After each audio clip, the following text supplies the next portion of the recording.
Friends, अगर आप 2024 में सक्सेस होना चाहते हैं, 2024 में सफलता पाना चाहते हैं, तो उसके लिए अपने आप से आपको एक कमिटमेंट करना पड़ेगा। वो होगा दोस्त आपको जिद, यानी आपको जिद्दी बनना पड़ेगा। आप अपने सपने के लिए, अपने ड्रीम को पूरा करने के लिए आपको खुद से कमिटमेंट करना पड़ेगा, खुद से वादा करना पड़ेगा। वो होगा दोस्त आपका जिद। जब तक जिद नहीं बनेंगे तब तक सफलता नहीं मिलेगा।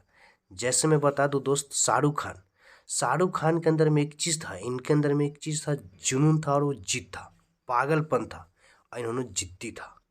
तो 2024 में आपको जिद्दी बनना है। Thank you friends. वीडियो को लाइक करें और चैनल को सब्सक्राइब करें ताकि इस प्रकार का वीडियो आपके बीच कंटिन्यू आता रहेगा। Thank you friends. देखिए, रीजन के पीछे एक रीजन होता है, पर्पस के पीछे का पर्पस समझिए, ड्रीम के पीछे का रीजन क्या है। अगर इस चीज में अगर आपकी कमी हो गई या वहां पे अगर इमोशन नहीं है तो फिर आप उसके लिए उतनी मेहनत नहीं कर पाते। वहां पे कहते हैं कि मैं अवार्ड तो लेना चाहता था, लेकिन मैं अवार्ड इसलिए लेना चाहता था क्योंकि अम्मी और अब्बा दोनों ही तब तक गुजर चुके थे उनके। तो कहते हैं कि मैं अपनी माँ को वो डेडिकेट करना चाहता था। तो देखिए, अवार्ड के पीछे एक बहुत बड़ा इमोशन अटैच किया उस इंसान ने। और अगर आपके काम करने के पीछे कोई बड़ा इमोशन का अटैचमेंट नहीं है तो आप उस तरीके से मेहनत कभी नहीं कर पाएंगे। वो कहते हैं कि मैं 20 घंटे काम करता हूं एक दिन में। आपको सुनकर थोड़ी सी हंसी भी आएगी, आपको लगेगा कि वो इंसान झूठ भी बोल रहा है, आपको लगेगा कि ये फालतू की बातें हैं, आपको लगेगा ये इम्पॉसिबल है। तो शाहरुख होता भी तो एक इंसान है 140 करोड़ की आबादी में। अगर कोई भी बड़ी चीज आपको कठिन लग गई या असंभव लग गई तो एक बात तो शर्तिया मान लीजिए, वो बड़ी चीज कम से कम आपके पास नहीं आएगी क्योंकि आपने रोक दिया उसे। सबकॉन्शियस माइंड से आपने उसे रोक दिया। जैसे ही किसी भी बड़ी चीज को आप असंभव सोचने लगते हैं तो आप एक बहुत अच्छा काम करते हैं कि आप ब्रह्मांड को यह बता देते हैं कि मुझे यह मत भेजना, मुझे यह मत देना, क्योंकि ये आपने किया अपने लिए। आप देखिए, वो इंसान कहता है कि मेरे बेटे का बर्थडे था और मुझे काम पे भी जाना था, तो मैंने कहा कि मैं बर्थडे नहीं, मैं काम पे जाऊंगा।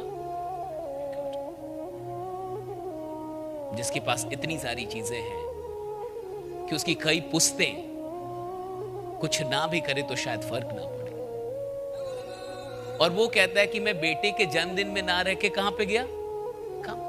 हमें थोड़ी देर के लिए हंसी आएगी, हमें थोड़ी देर के लिए झूठ लग सकता है, लेकिन सच मानिए तो सफल लोग सफल होते ही इसलिए है क्योंकि उनकी कई सारी बातें लोगों को पचती नहीं है,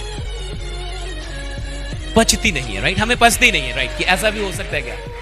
अच्छा, ऐसा भी हो सकता है क्या? We never believe that. Right, आप देखिए, कोई इंसान इतना कामयाब होके भी 20 घंटे काम कर सकता है, और कोई इंसान इतना अमीर होके भी बच्चे का बर्थडे छोड़ के अपने काम पे, उसको काम से कितनी मोहब्बत होगी। कहा जाता है कि इंसान को सबसे अधिक मोहब्बत अपनी औलाद से होती है। एक इंसान का सबसे अधिक अटैचमेंट अगर कहीं पे होता है तो अपनी औलाद से होता है, और वो इंसान काम और औलाद के बर्थडे में काम को चुन के और काम पे निकल जाता है। और उसके पीछे भी रीजन है उसका, क्या है कि लोगों को मैं मुस्कुराने की, माय गॉड, मुस्कुराने का कारण यही तो बोला कि मैं इसलिए काम करता हूं, आज भी इसलिए इतनी मेहनत करता हूं कि मैं लोगों को मुस्कुराने का कारण देना चाहता हूं। मटेरियल सपनों में कुछ भी खराब नहीं, उन्होंने ये भी कहा, लेकिन ये बात आपके दिल में होनी चाहिए कि जो मैं कर रहा हूं उससे इंसानियत में कुछ पॉजिटिव फर्क और बदलाव आना चाहिए, और जब मैं इस दुनिया से जाऊं तो ये दुनिया उससे बेहतर जगह हो जितने में मैं आया था। जब मैं आया था मुझे जितना मिला था उससे बेहतर बना के मैं गया हूं। आप सोचिए कि नेटवर्क मार्केटिंग में इन विचारों के लिए कितनी जगह है? पर्याप्त जगह है। बाकी कामों में इन विचारों के लिए कितनी जगह मुझे नहीं पता। जैसे उन्होंने कहा कि मैं काफी सेल्फिश हूं, लेकिन मैं किसी का बुरा नहीं सोचता हूं। मैं ये नहीं सोचता हूं कि दूसरे को कैसे हराया जाए, मैं ये सोचता हूं कि खुद को कैसे जिताया जाए। That's very good, क्योंकि उस फील्ड में वही हो सकता है, लेकिन इस फील्ड में तो ये भी हो सकता है कि आप अपने साथ साथ सैकड़ों और हजारों लोगों की जीतने का भी सपना रख सकते हैं, लक्ष्य बना सकते हैं, गोल बना सकते हैं। ये भी हो सकता है, ये यहां संभव है, क्योंकि बाकी के फील्ड में एक इंसान को अगर सुपरस्टार बनना है तो बाकियों से जीतना तो पड़ेगा ही। लेकिन इस फील्ड में अगर एक इंसान को सुपरस्टार बनना है तो उसका एक ही फॉर्मूला है, 10-20 लोगों को सुपरस्टार बना दो, आप सुपरस्टार बन गए, राइट? 10-20 लोगों को अमीर बना दो, आप अमीर बन गए। 10-20 लोगों